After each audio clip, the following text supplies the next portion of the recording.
Hi everyone, how are you today? Hope you are doing fine. Let's learn psychology with me. Let me share with you my screen.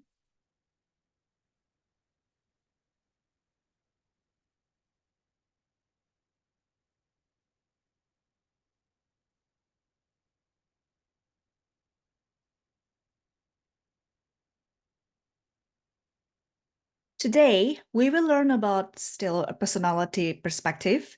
We will learn about social cognitive theory by Bandura and Michel. How social cognitive theory relates to other theories. People have a capacity for self-control.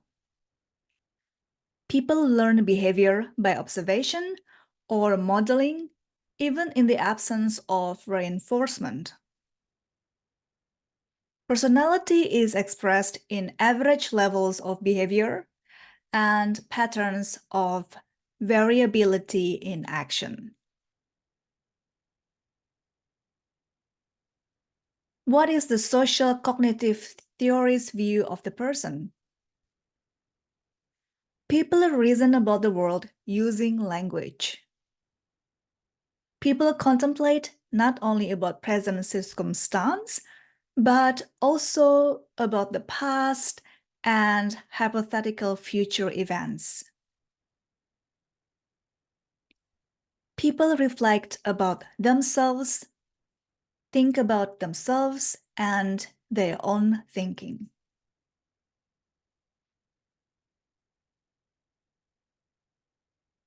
Let's look at this very interesting mind map of social cognitive theory of personality structure. Here, let's look at 4 things: competencies and skills, expectancies and beliefs, behavioral standards, and goals. We'll talk first about competencies and skills. There are 2 types of knowledge: procedural knowledge and declarative knowledge. Declarative knowledge is the knowledge that we can state in words. We can declare it. That's why it's called declarative knowledge. Declarative, declare. We can state in words. Procedural knowledge is the knowledge that we may not be able to describe in words exactly. For example, when you have a friend who is sad, you know how to make your friend happy, you know how to comfort your friend, but you may not be able to state in the words exactly what you do in details on how to make your friend happy. That is a procedural knowledge. It reminds me of procedural memory. Procedural memory is the memory where we use procedures or our movements. For example, playing piano.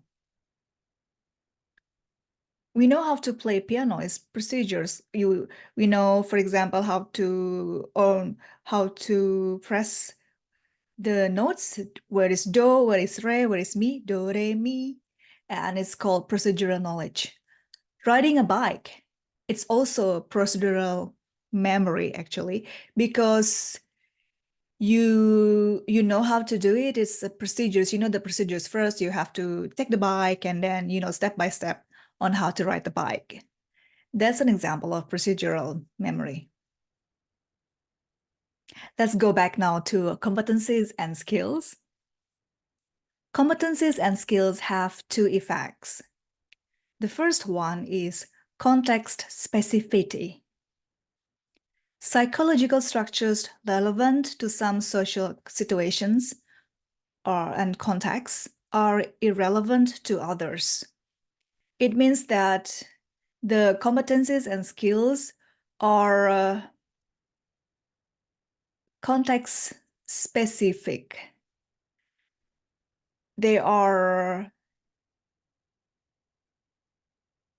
different depending on the context, on the social situations.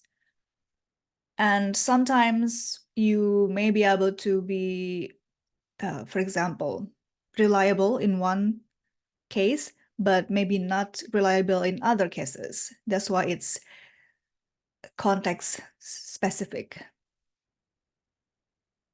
The other effect is that competencies acquired through social interaction and observation of the social world. This leads to psychological change. This means that we learn, we get our competencies by observing how our social world functions and also by having interactions with people. This may lead to psychological change in ourselves. The differences between people reflect variations in people's skills in carrying out different types of actions. Here it says that the differences in personalities may reflect the variations in the skills that people have, depending on their actions, how they carry out different actions. Let's move on to expectancies and beliefs. Our expectation of the future is a primary determinant of our actions and emotions. Basically, what it means is that how we act today and how we feel today is actually an important thing because it depends on the future. If we expect ourselves to be happy, for example, in the future, oh, I want to be happy in the future, I want to have more joy, I want to be healthier, then today, perhaps we need to change. We may need to improve our nutrition, that's an action. And also we can go to the gym more often, exercise, do Zumba, aerobics, dance.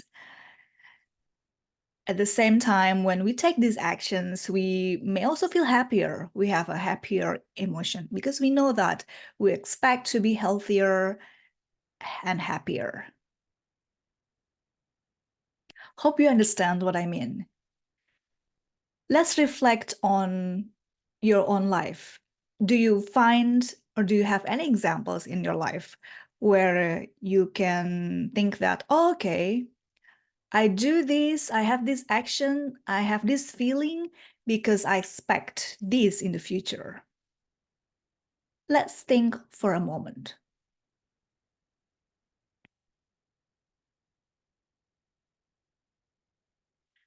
Now let's continue. Perceived self-efficacy. Perceived self-efficacy is our perception of our capabilities of actions in future.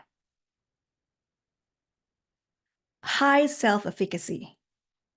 When we have high self-efficacy, which means we have a high perception of our capability, we attempt difficult tasks, we persist in effort, we are calm during task performance, and we organize our thoughts in an analytical manner.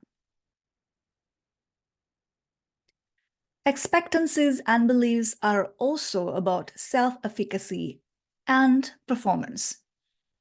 We believe in ourselves, we believe in our capabilities and our performance. Let's move on to behavioral standards. Evaluative standard. Mental criteria or standards for evaluating the goodness or worth of events and how these evaluations affect emotions and actions.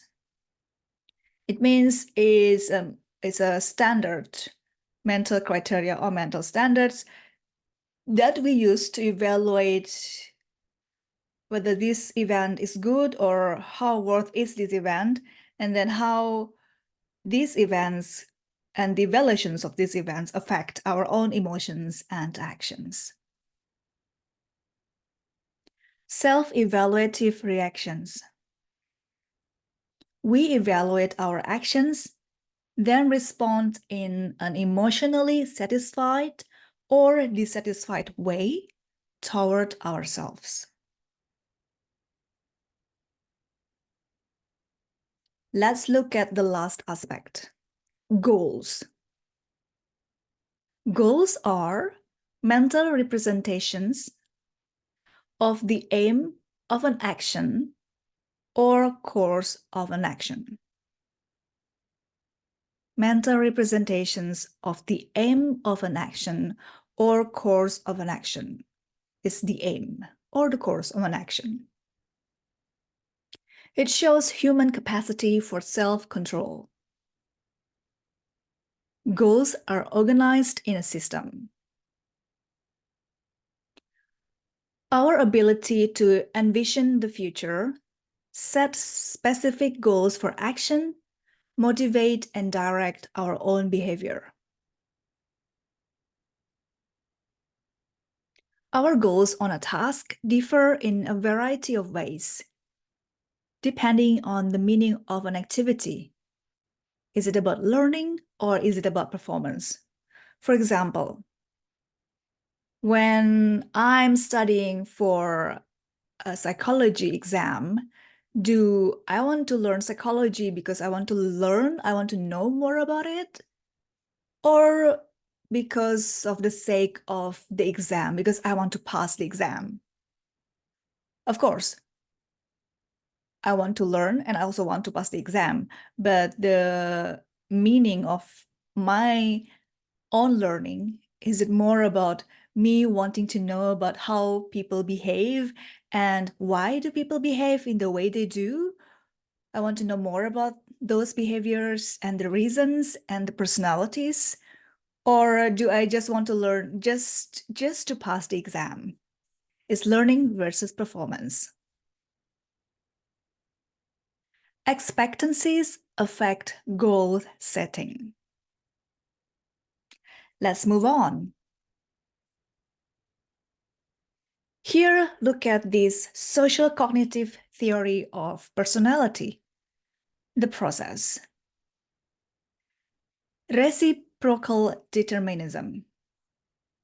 Personality, behavior, and environment is a system of forces that mutually influence each other.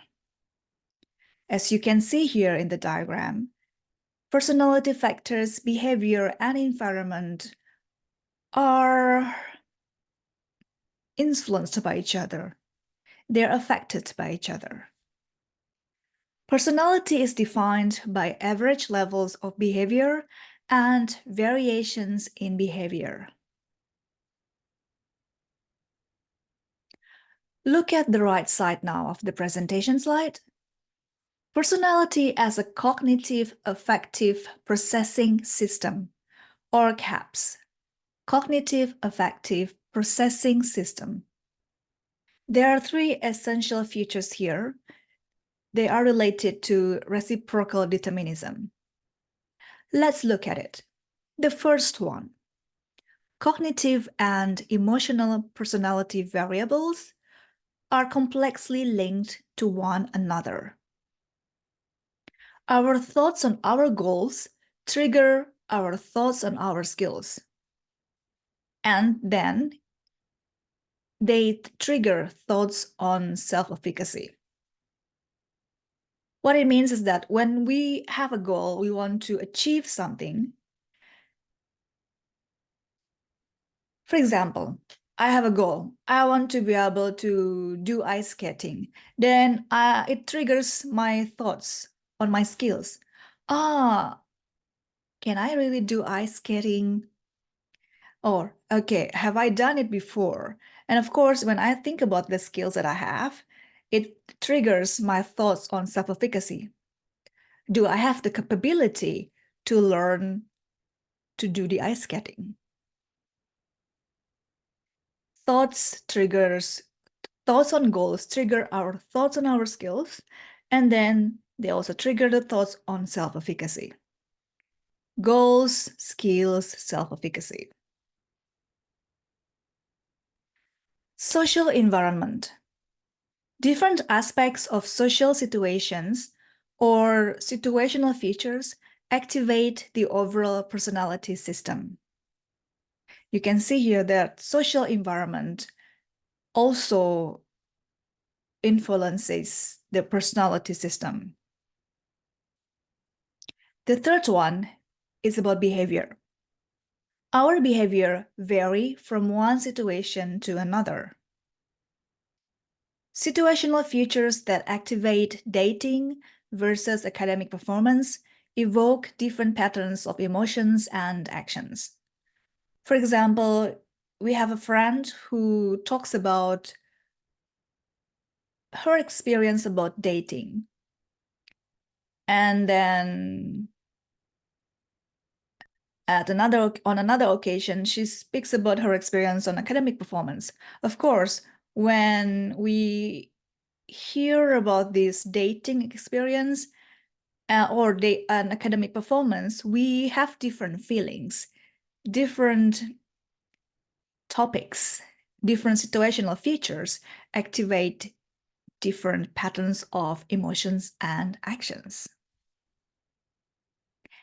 In summary, social cognitive theory of personality, the process, we have reciprocal determinism, which means personality, behavior, and environment influence each other. Personality as a cognitive affective processing system, CAPS, have three essential features: cognitive and emotional personality variables, social environment, and behavior that varies from one situation to another.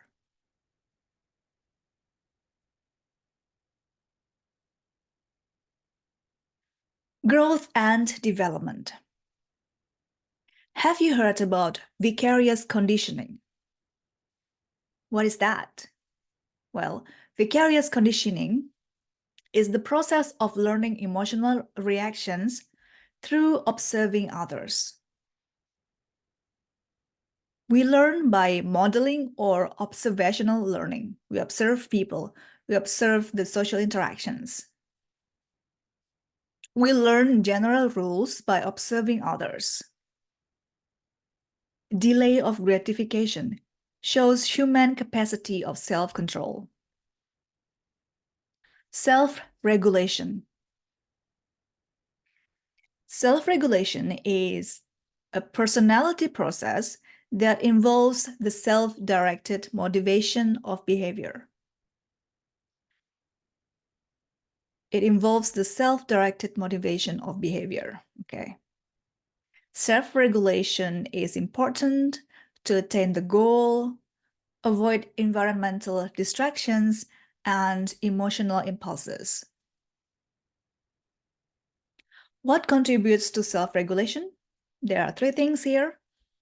Perceived self-efficacy is about how you perceive yourself, that you are capable of doing this in the future. Goals.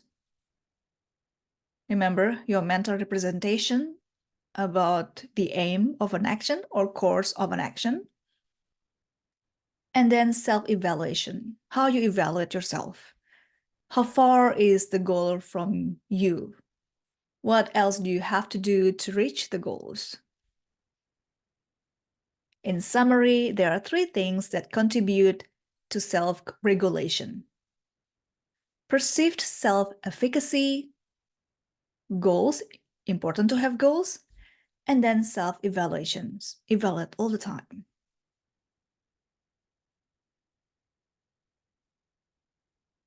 That's all for today. Hope you enjoy studying psychology with me.